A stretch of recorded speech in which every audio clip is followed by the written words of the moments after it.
Baik, Baik, iya gimana gimana kesibukannya? kabarnya? Baik juga, gimana Ya, kesibukannya di baik juga. pandemi ini, Dok? Ya, gitu-gitu aja. Ya, memang berkurang Iya, tapi yang penting tetap aman ya, Dok. pastinya. Iya, oke. Mm-mm. Nah, malam ini tema kita adalah mengenal displasia panggul nih, Dok, pada bayi. Nah, mungkin kita langsung mulai aja ya, Dok, masuk ke materinya. Bisa dimulai, Dok. Iya, oke, kita mulai ya. Pertama-tama, saya akan mengenalkan dulu apa itu yang namanya displasia panggul. Karena mungkin udah sering banyak orang yang dengar istilah displasia panggul, tapi banyak orang yang nggak ngerti kalau sebetulnya proses dari displasia panggul itu seperti yang saya tulis di slide itu. Jadi developmental, nama aslinya itu developmental dysplasia of the hip. Jadi dia bergantung pada proses perkembangan dari si anak. Jadi dia bukan suatu proses yang instan, tapi displasia panggul ini bisa terjadi setelah proses lahiran, setelah lahir, atau seiring dengan perkembangan si anak menjadi anak-anak seiring dengan childhood. Nah, mungkin definisinya dulu dari displasia panggul, dari developmental dysplasia of the hip itu apabila si bayi dia mungkin bisa lahir dengan panggul dalam kondisi subluksasi. Jadi ada yang namanya dislokasi. Kalau dislokasi itu udah lepas dari sendinya. Kalau Oh. subluksasi itu hampir lepas dari sendinya. Gitu. Hmm. Atau ada yang namanya instabilitas. Jadi dia bisa keluar masuk gitu. Oh. Nah, terus ada juga kondisi yang memang karena pertumbuhan panggul yang tidak normal. Hmm. Seperti yang mungkin kita tahu ya kan, yang namanya bayi kan segitu gedenya ya. Iya, betul. Dia buat supaya bisa lewat tulang panggul ibu yang segitu kecilnya, Kecil. itu otomatis bayinya harus lentur Oh. gitu. Nah, jadi selama proses persalinan itu bayi itu memang secara dari hormonnya diatur supaya menjadi lebih lentur dari biasanya. Gitu. Oke. Makanya kalau misalnya ketemu sama kalau ada dokter kandungan gitu belajar kan biasanya mereka bilang sebenarnya bagian paling besar dari bayi itu yang paling bahaya itu kepalanya. Untuk kalau yang lainnya tuh bisa lentur jadi masih bisa dikondisikan supaya lewat tulang panggul. Oke. Nah, jadi memang sebenarnya pada bayi itu normal kalau dia lentur dari ligamen-ligamennya semuanya urat-uratnya itu waktu lahir lentur.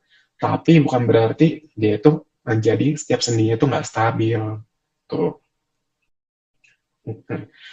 Yang Oke. berikutnya. Oke.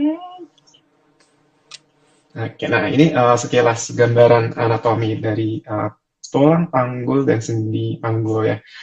Uh, jadi kalau tulang panggul itu mungkin gini, saya kebetulan juga ada model Oh panggul ya, yang lebih wah pas tiga banget nih dimensi, dok.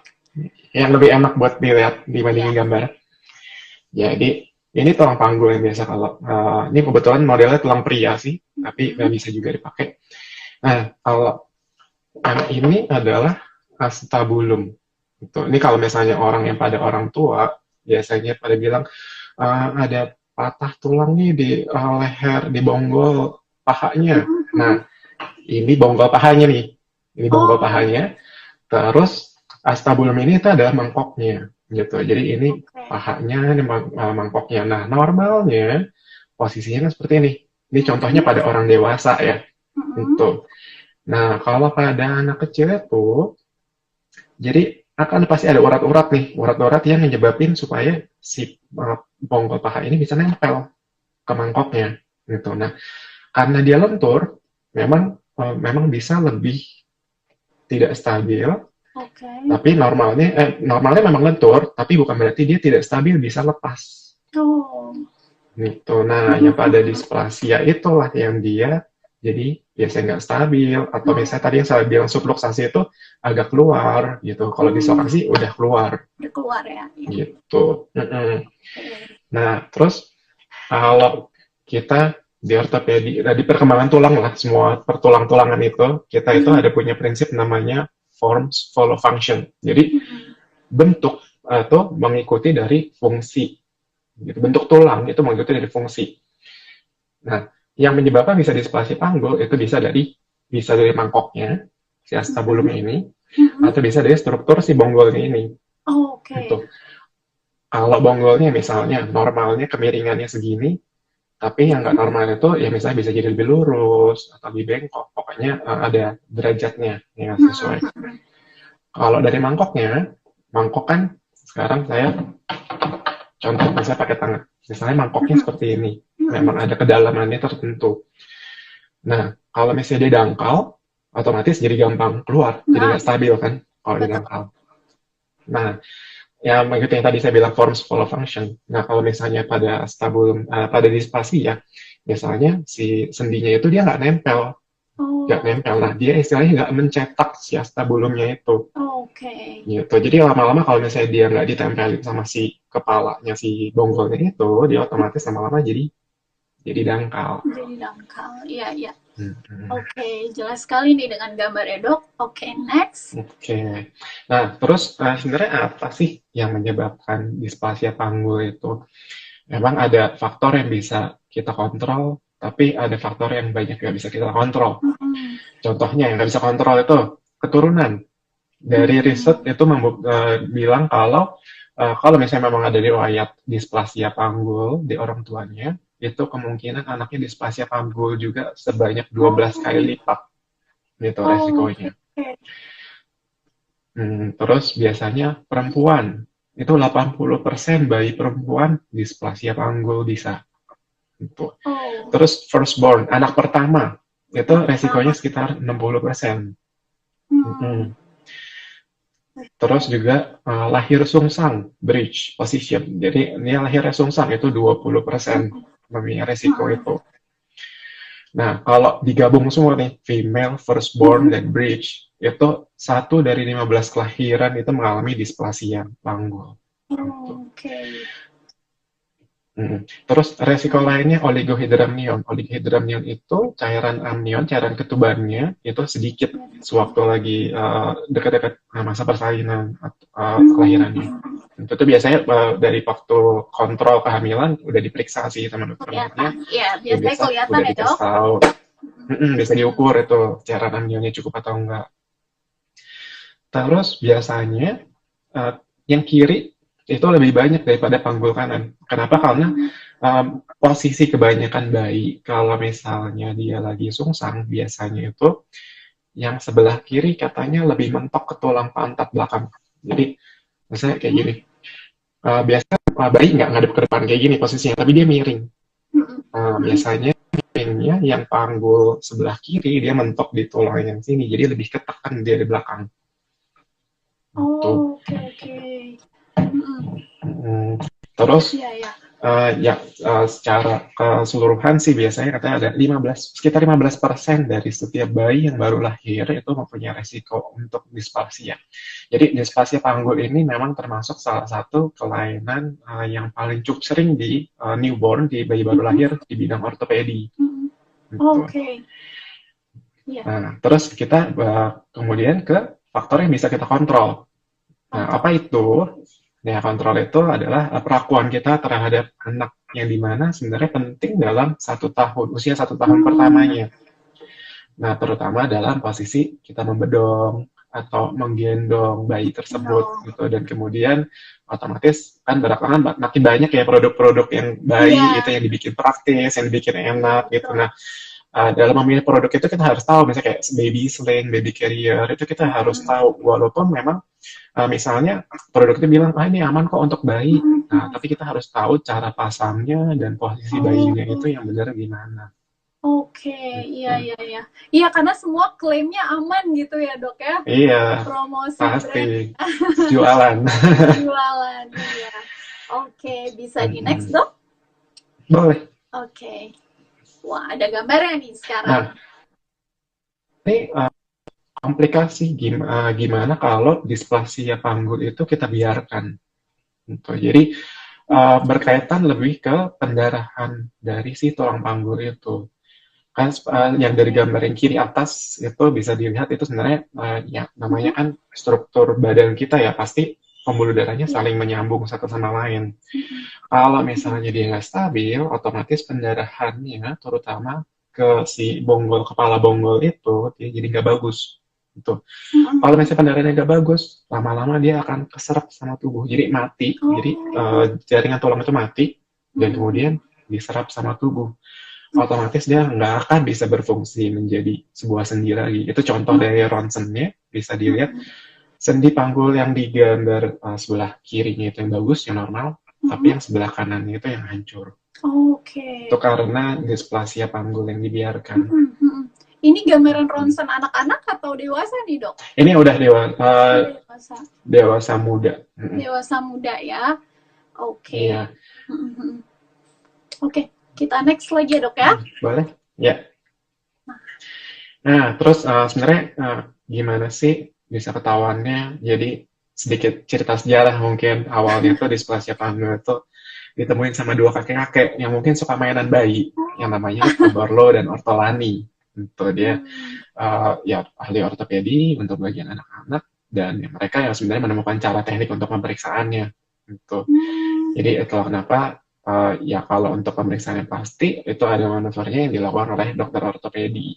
Gitu. Oke. Nah, mereka itu menemukan kalau uh, antara 1 sampai 60, tadi kan saya bilang ada 1 sampai 15 ya, sebenarnya Iya. memang angka itu memang variasi. Gitu. Mm-mm.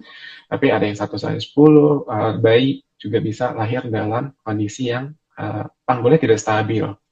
Gitu. Hmm. Nah, biasanya dalam mereka usia 1 minggu, kan bayi kan berkembang terus. Waktu baru Mm-mm. lahir, mereka lentur banget. Tapi seiring dengan waktu, memang kelenturan itu berkurang. Gitu. Oke. Berkurang dalam arti seperlunya. Ya memang tubuh itu perlukan. Nah, biasanya walaupun waktu baru lahir itu nggak stabil, sekitar 60% bayi itu dalam usianya 1 minggu menjadi stabil. Oh, Gitu. oke. Dan bahkan 88% dari usia 2 bulan, dia menjadi stabil. Gitu. Tapi Mm-mm. tetap ada sekitar 12% dari kasus yang itu displasia panggul sampai usia anak-anak tetap masih tidak menjadi stabil. Gitu. Nah, Oke. disinilah makanya kenapa kita penting banget menjaga posisi bayi dari sedini mungkin. Oh, Oke, boleh oke, lanjut. oke. Jadi ini sebenarnya Mm-mm. usia emasnya gitu ya, Dok ya? Mm-mm. Intinya sih gini, kita harus vigilant. Jadi kita harus selalu waspada terhadap ya kondisi panggul ini karena memang termasuk sering. Karena Mm-mm. ini proses yang harus kita perhatikan seterusnya selama bayi itu berkembang. Gitu. Biasanya Oh, sih iya, iya, sampai paling betul. enggak sampai bayi itu bisa jalan. Hmm, hmm, hmm, Gitu. hmm, hmm. Oke, oke. Jadi Mm-mm. padahal di usia itu bayi masih sering digendong ya, Dok. Jadi justru Iya betul. sebenarnya resikonya besar sekali ya di usia-usia itu ya. Justru itu yang paling penting. Mm-mm. Mm-mm. Oke. Kita next ya, Oke, Dok. lanjut. Boleh. Nah, ini pemeriksaan sederhana yang orang tua bisa lakukan di rumah. Jadi, Mm-mm. dengan nomor satu, paling gampang itu ngelihat dari lipatan. Lipatan Mm-mm. kulit, Oh. bisa lihat di lipatan kulit yang di pantat, Mm-mm. bisa ngelihat lipatan kulit yang di paha. Gitu. Mm-mm. Oke. Apa yang kita perhatikan, jadi sama satu level atau enggak. Itu Oke. contohnya yang di sebelah kiri, Mm-mm. dipertegas dengan garis yang sebelah kanan. Jadi yang gambar paling kanan atas itu Mm-mm. garis lipatan pantatnya berbeda. Nah, itu Iya, perlu beda-beda. diwaspadain. Tidak Mm-mm. seimbang. Kira makanannya beda. Nah, lebih waspada lagi kalau Mm-mm. lipatan pahanya sebelah lebih banyak. Seperti yang gambar ke baris Oh, iya, kedua iya. sebelah kanan. Gitu. Oh, iya, iya. Kenapa? Karena dengan banyaknya lipatan paha itu berarti panjang pahanya beda kiri dan kanan. Itu yang Oh, oke, menyebabkan oke. panjang beda yaitu karena dia satu dislokasi atau Iya, satu nggak iya. stabil, jadi dia Miring jadi satu lebih posisinya ya, pendek. Dok. Mm-mm. Mm-mm. Kalau mau, Mm-mm. mm-mm. Kalau Iya. mau lebih gampang lagi, kan nggak selalu bayi dalam posisi tengkurap ya pastinya. Iya. Lebih sering dia posisinya telentang. Nah, Mm-mm. bisa misalnya lagi posisi relax, kita deketin Mm-mm. kedua lututnya, kita lihat tingginya. Kayak itu Oke. contohnya gambarnya beda sebelah tingginya. Oh, Nah, itulah kita perlu curiga. oke. Gitu. Mm-mm. Gejala lain misalnya, kayak saya misalnya, saya punya bayi. Terus suka saya mainin tuh Hmm. kakinya. Hmm. Saya goyang-goyangin gitu sambil ngajak main babynya. Nah, terus pas lagi main kayak gitu, kerasa bunyi klik, klik, Ah, klik, klik gitu. iya, Kliknya yang iya. bukan cuma sekedar klik biasa, tapi yang benar cukluk, cukluk, cukluk. Hmm. Nah, itu Hmm. kita perlu curiga kalau itu ada sesuatu yang nggak stabil di situ. Oke, iya, iya. Oke, Ya habis lanjut. ini, ya habis ini saya mau langsung coba nih dok, anak saya nih dok. Hmm, ya, Jelas langsung sekali dicoba nih mainin. gambarnya. Iya. Hmm, Oke, kita next ya dok ya. ya. Oke, nah Oke. ini gambaran ilustrasi yang tadi pada posisi bayi dalam posisi sungsang. Kalau yang sebelah kiri kan normalnya bagian Hmm. terbawah itu kepala, jadi yang bagian yang paling penting yang memang nggak bisa lentur. Jadi kepala itu pasti harus Oh, bisa lewat di rongga panggul. Nah, tapi oke. kalau misalnya di sungsang, posisi bayi itu untuk waktu yang cukup lama, pahanya itu tertekan Hmm. untuk posisi yang lama. Bayangin kayak karet. Karet kalau misalnya kita tarik untuk posisi yang lama, otomatis dia jadi lenturnya loyo. Hmm. Gitu, Iya. jadi ngeplek-ngeplek banget. Nah, Hmm. sama di bagian sendi panggul itu juga seperti itu. Oke. Boleh lanjut? Iya, iya, iya. Hmm. Oke, nah, Nah, ini gendongan-gendongan nih dok. Biasanya ya M-shape ini nih. betul. Kita mulai masuk ke, jadi prinsip dalam membedong dan menggendong itu gimana sih yang benar gitu. Nah, prinsipnya itu M-shape. Jadi Hmm. mau membedong apa menggendong, kita pastikan si bayi itu kakinya masih bisa dalam bentuk M shape itu. Gitu. Jangan dalam Oke. posisi M shape itu kasarnya ngangkang. Jadi bayi itu harus Hmm. ngangkang atau bisa ngangkang. Gitu. Jangan biarin bayi itu Hmm. dalam posisi yang dia pertekanan kaki lurus dan dia terlalu rapat satu sama lain. Itu yang bahaya. Oh, oke, oke. Gitu. Hmm. Hmm. Semakin dia semakin dia mengangkang, dia kalau misalnya jadi gini, semakin dia mengangkang, kalau misalnya dia agak ke depan masih nggak apa-apa. Hmm. Tapi kalau Hmm. misalnya dia lurus, dia harus keluar kakinya. Oke. Gitu kan, jadi kaki itu bisa nggak cuma ke depan tapi bisa keluar gitu. Hmm. Jadi yang perlu Hmm. perhatikan juga harus nekuk dan harus ke arah keluar Keluar ya, gitu. oke. Dan sebenarnya yang untuk istilah cone of stability itu lebih untuk dokter sih yang bisa Hmm. memeriksa. Jadi Hmm. seberapa stabil sendi panggul itu. Hmm. Posisi lututnya harus lebih tinggi ya dok ya dari posisi pantatnya ketika digendong.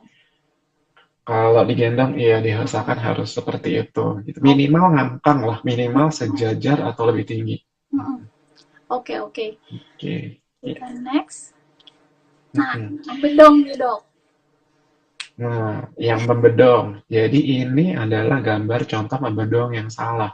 Jadi membedongnya Hmm. itu di bagian kaki terlalu kuat. Apa sih yang terjadi kalau misalnya membedong itu terlalu kuat? Jadi bisa dilihat gambar yang itu tekanan pada pahanya. Jadi misalnya gini, Hmm. saya balik lagi ke contoh ini. Jadi normalnya seperti ini panggul itu. Jadi si tulang panggul dan kemudian pahanya itu posisinya lurus. Kalau misalnya dia terlalu didekatkan, dia terlalu didorong, otomatis dia masih gampang lepas Oh. gitu. Hmm. Jadi kalau misalnya kita terlalu didekatkan, ini posisinya satu sama lain, dia terlalu terlalu gampang untuk Hmm. yang dari bawahnya kedorong, yang dari atasnya terlalu kedorong keluar Oke. gitu. Oh Nah, ya, terus oh, ya. mungkin itu trik-triknya yang ada tulisan kecil. Kalau gimana cara kita tahu ini nggak terlalu ketat? Pertama pas lagi habis membedong, pastiin masih bisa nyelipin jari ke situ. Paling nggak dua jari lah masih Oke. bisa ada space buat anaknya gitu. Memang kan kadang ada orang yang mikir, Hmm. ini biasanya kalau anak membedongnya makin kuat dia makin seneng. Nggak juga gitu. Terus yang paling Hmm. penting itu untuk posisi kakinya, jangan sampai dia posisinya lurus dan menghimpit. Dan pastiin si bayinya tuh masih bisa posisi ngangkang. Oke, oke. Oke, Nah, boleh. ini biar berlanjut aja nih ya dok. Kebetulan ada pertanyaan dari Ibu Lutfi Amalia. Nah, ini tuh mitos atau fakta ya dok? Kalau bayi kebanyakan digendong yang ngangkang, justru nanti malah besarnya malah jadi ngangkang dok. Itu mitos sih, Gimana nih saya dok? sih nggak pernah dengar yang kayak gitu Mitos ya. ya. Nggak berhubungan. Jadi nggak Nggak berhubungan ya sih, dok ya. Justru malah ngangkang itu justru malah yang itu bagus ya lebih dok ya. sehat. Iya Oke, betul. iya. Nah, terus juga nih Mm-mm. terkait dengan membedong nih dok. Mitos atau fakta sih Ya, dok kalau anak tuh justru harus dibedong supaya kakinya tuh nggak ngangkang. Karena jujur saya sendiri juga sering tuh dok dengar-dengar gitu, iya dibedong aja yang rapet supaya nanti gedenya nggak ngangkang gitu dok. Gimana enggak tuh dok? sih, itu kalau untuk perkembangan ke depannya nggak ada berhubungannya. Cuma memang jadi gini, kenapa sih kita lebih milih ngebedong? Soalnya itu kan kita pengen menciptakan kondisi yang sedemikian mirip dengan kondisi saat waktu bayi itu di dalam rahim. Gitu. Tapi ya pada faktanya Oke. waktu bayi di rahim pun nggak segitu sempitnya gitu. Dan waktu bayi di rahim, Mm-mm. kalau ya, Mm-mm. oke. Dan waktu bayi di rahim kan seperti yang kita tahu, dia posisi kakinya nggak lurus, tapi dia tertekuk Mm-mm. gitu. Dia ada Oke. posisi yang tertekuk gitu. Seperti yang saya bilang tadi, kalau dia Mm-mm. posisi tertekuk, dia masih boleh ngadep ke depan, masih nggak apa-apa gitu. Tapi kalau Mm-mm. misalnya dia posisi lurus, dia harus paling nggak ngangkang keluar gitu. Oke. Mm-mm. Jadi memang Mm-mm. tidak ada hubungannya ya dok ya. Nggak ada hubungannya. Oke, kita lanjut ya dok ya. Oke. Nah, ini masih membedong nih. Iya, nah ini contoh dari gambaran posisi yang bagus. Jadi yang saya kasih tanda centang hijau itu. Jadi Oh, gimana uh, walaupun bayi itu dibedong, tapi kakinya dia masih tetap bebas, masih bisa oke. posisinya paling nggak terbuka gitu. Ya, Hmm. memang nggak harus sampai bisa ngangkang seperti tadi M-shape, tapi paling nggak dia Mm-mm. masih bisa kakinya tuh ngebuka keluar gitu dan Oke. nggak benar-benar rapat, posisi lurus dan ke depan ngadepnya. Mm-mm. Mhm. Oke. Thanks. Oke, lanjut. Nah, ini sebenarnya langkah-langkah membedong. Mungkin banyak orang yang variasi sih sebenarnya. Tapi gimana caranya supaya masih bisa ngasih space di bagian kaki, itu terutama yang di Mm-mm. ya step 4. Jadi memang Mm-mm. tangan dulu, terus baru kaki, baru tangan sebelahnya yang ditutup. Mungkin udah banyak orang, iya, iya, udah banyak ibu-ibu tahu juga sih. Mm-mm. Iya, betul. Hmm, Oke. oke. Next.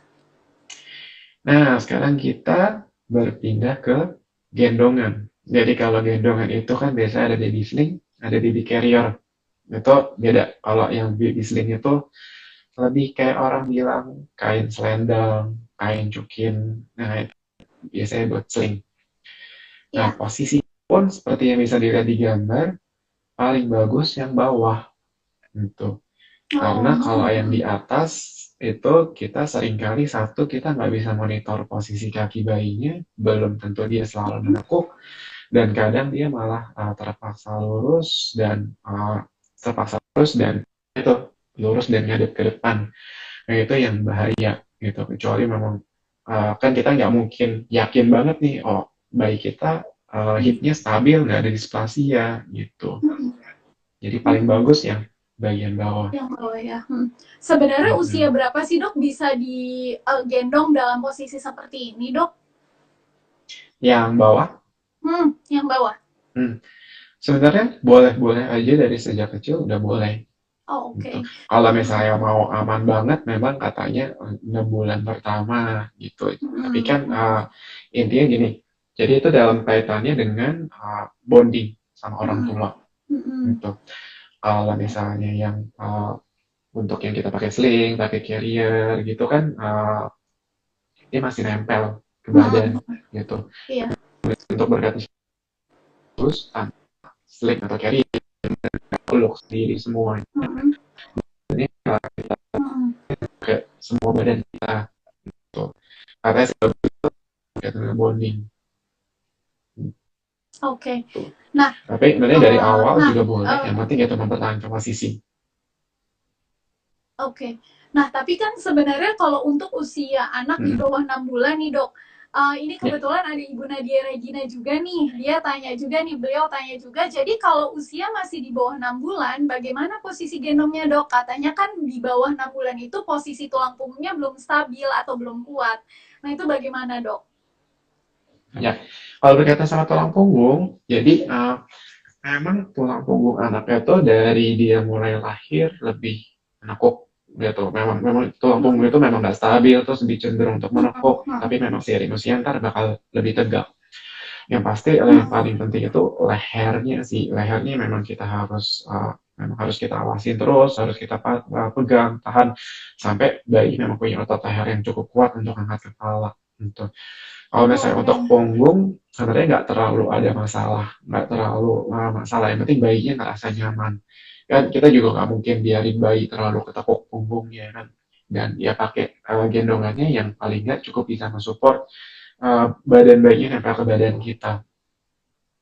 Gitu. Oke. Oke. Ya, kita next ya dok ya. Nah, Ya, lanjut. ini Oke, nah ini dengan baby carrier bisa dilihat kalau kan banyak banget tuh produk yang dijual di pasaran tentang baby carrier. Nah, tapi uh, walaupun mereka mengklaim dia safe, tapi kadang-kadang walaupun mengklaim safe pun belum tentu kita bisa cara pakainya. Gitu. oh, Nah, bisa dilihat itu yang cara pakai yang di atas itu yang tidak dianjurkan. Jadi di mana kaki si bayi itu jatuh sekali ke bawah gitu. Jatuh hmm, sekali, terus memang kalau dibandingin, jadi misalnya mungkin ada yang nanya, dengan membedong dan menggendong itu lebih resiko mana sih? Memang jawabannya lebih resiko membedong. Gitu. Kalau hmm. menggendong memang ada resikonya, tapi tidak setinggi kalau membedong. Gitu. Membedong itu lebih bahaya kalau salah posisinya ketimbang kalau salah posisi menggendong. Nah, cuman kan Oke. mungkin kalau untuk awam kita nggak tahu nih sendi panggul dari si bayi ini punya kita nih stabil atau enggak gitu. Nah, kan lebih baik kita Hmm, play safe gitu. Selalu lah kita berikan yang untuk bayi kita yang terbaik. Selalu kita beri yang nyaman dan aman buat bayi kita gitu. Nah, yang posisi yang paling baik itu yang bawah yang tadi. Jadi tetap mengikuti M shape. Jadi mensupportnya itu kan kalau kita pakai carrier duduk seperti itu, tekanan paling tinggi yang angkat ke atas itu kan di pinggir-pinggir dari si dudukannya. Gitu. hmm. Nah, jadi kalau misalnya dia tekanannya di tengah, dia bisa justru mendorong si panggul itu keluar. Tapi Oh, kalau misalnya dia tekanannya itu cukup lebar, dia bisa mensupport si tulang paha itu ke atas gitu. oke. Jadi nanti makalah terbentuk M shape gitu dengan sendirinya. Hmm, oke. Nah, ini Oke. kan contohnya untuk baby carrier yang tidak ada hip seatnya nih dok. Nah, sekarang banyak sekali Hmm, nih baby carrier yang ada hip seatnya dok. Kalau itu ya, keamanannya bagaimana ya dok ya? yang bentuknya kayak drum itu ya. Iya, yang ada tempat duduknya dok. Ya, ya. Kalau yang itu ya balik lagi. Jadi waktu bayi itu duduk, pastikan dia posisinya ngangkang.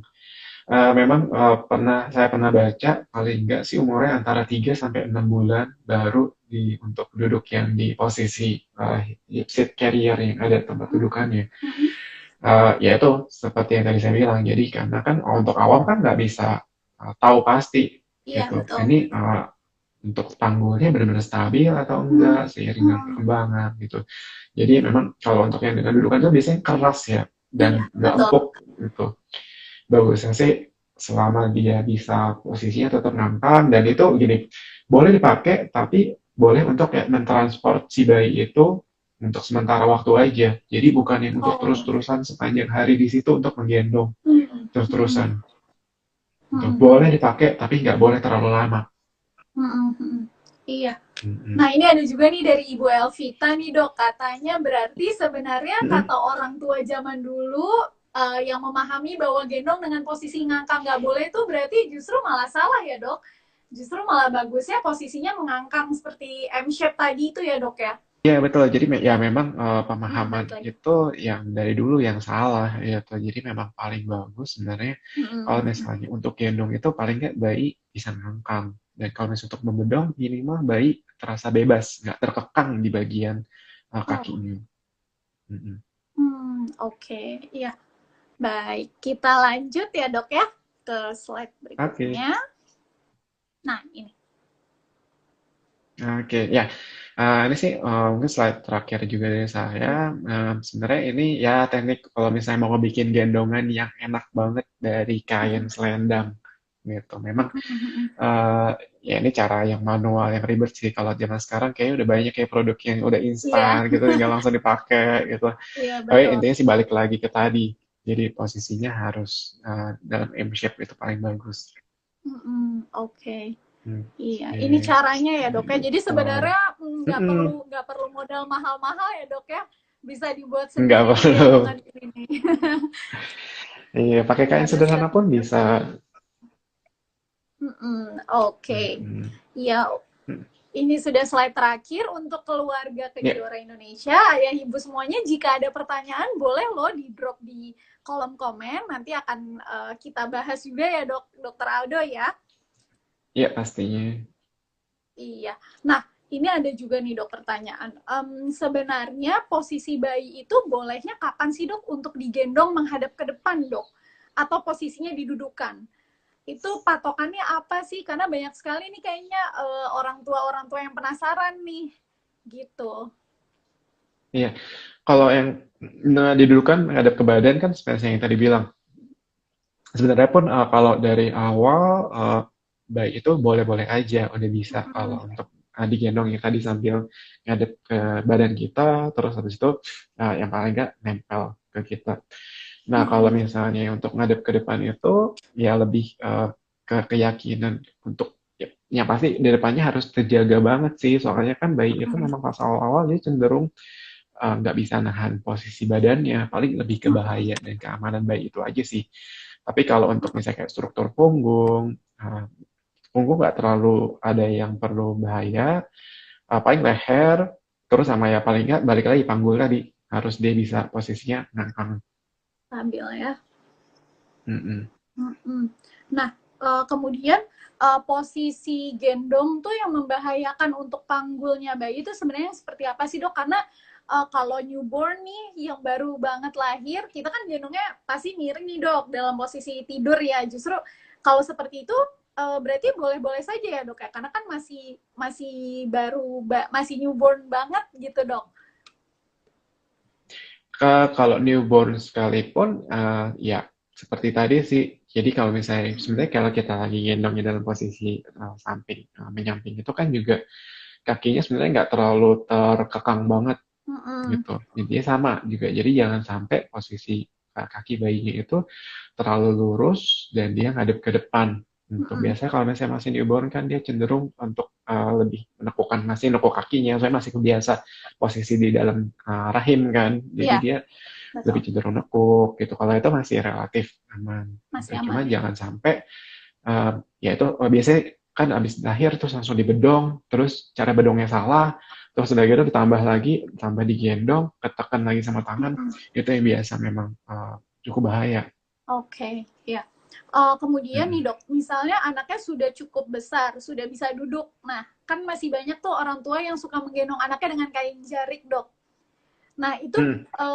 karena masih banyak juga saya lihat nih cara menggendongnya itu anaknya didudukan, kakinya menghadap samping dok. Jadi supaya anaknya bisa melihat ke sekelilingnya juga, bukan dihadapkan ke ibunya, kemudian kakinya M shape seperti tadi gitu. Nah, itu bagaimana tuh dok? Jadi posisi kakinya menyamping gitu dok.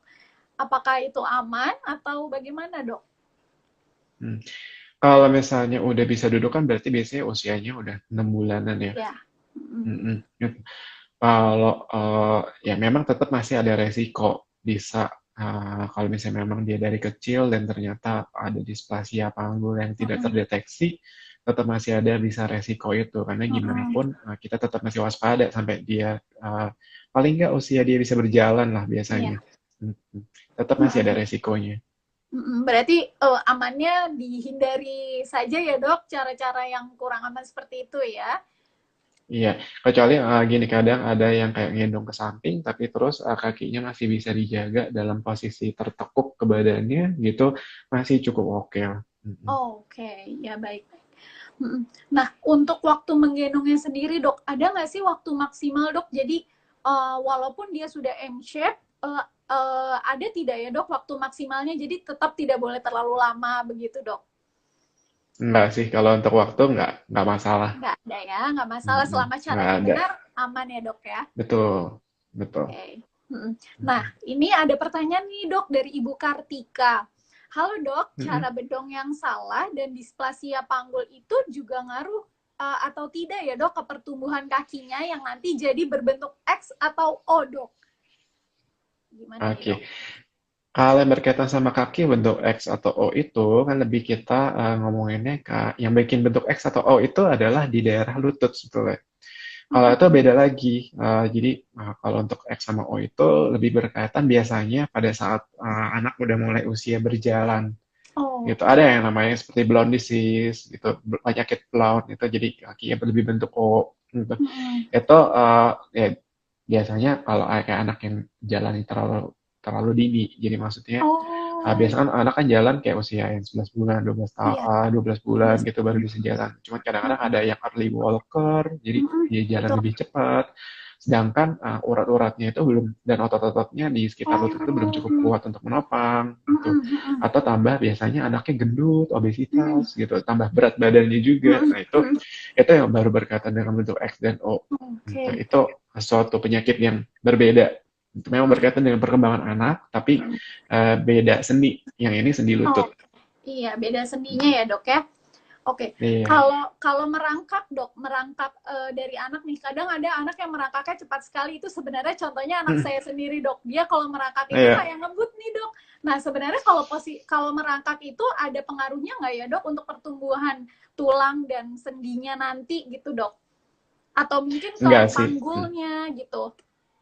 Oke. Kalau berkaitan sama displasia panggul sih, kalau untuk gerakan merangkak nggak ada ya. Nggak ada ya? Justru kalau Oke. misalnya masih merangkak, masih ya termasuk aman lah untuk berarti kan dia perkembangan dari bayinya bagus, masuk perkembangan Mm-mm. otaknya bagus, dan pertumbuhan dari Mm-mm. kekuatan ototnya juga udah bagus.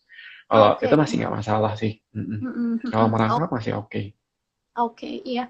Karena banyak juga ya Mm-mm. dok yang ibu-ibu, wah anak saya 7 bulan sudah jalan nih gitu. Jadi bikin ibu-ibu lain, Hmm, aduh anak saya belum gitu. Nah, justru malah betul. sebenarnya mereka punya waktunya sendiri gitu ya dok ya. Iya, jadi kalau bisa jalan atau terlalu cepat justru belum tentu baik. Gitu. Oke, baik baik. Oke, Mm-mm. untuk ayah ibu semua mungkin masih ada yang ingin ditanyakan. Mumpung ada dokter Aldo nih di sini ahlinya. Karena sudah 41 menit juga nih ya dok ya. Cukup Oh iya, seru sekali nih, nggak jadi kerasa nggak ya. kerasa. Iya, udah 45 menit bahkan. Mm-mm. Oke, terima kasih dok jawabannya, kata Ibu Kartika. Sama-sama Ya, Ibu. sama-sama Bu. Oke, sudah tidak ada lagi pertanyaan? Oke, mungkin ada pesan-pesan dari dokter Aldo nih dok untuk keluarga Kejora di rumah terkait dengan bagaimana menjaga sendi anak, terutama dari menghindari agar tidak terjadi displasia panggul nih dok. Mungkin ada pesan-pesannya dok? Oke, kalau ya pesannya mungkin paling ya kalau kita harus tahu kalau misalnya jadi dalam persediaan pertumbuhan dan perkembangan anak itu kita harus menjaga posisi dari anak kita. Jadi kita harus memperlakukan anak kita dengan posisi yang aman dan nyaman supaya kita memastikan anak kita itu dapat berkembang dengan bagus. Walaupun kesannya seperti anak kita aman, jadi misalnya terkesan sepertinya panggulnya aman, stabil, nggak ada penyakit apa-apa, tapi kita harus tetap selalu menjaga supaya jangan sampai seiring dengan perkembangannya karena perlakuan kita yang ternyata salah justru menyebabkan uh, kelainan sendi panggul pada anak kita. Gitu. Ya Oke, kalau baik. kalau ada luar itu have a healthy hip katanya, istilahnya Iya, gitu. baik. Terima kasih banyak Dokter Aldo. Terima kasih keluarga Kejora Oke, semuanya. Semoga sehat selalu. Selamat malam. malam semua.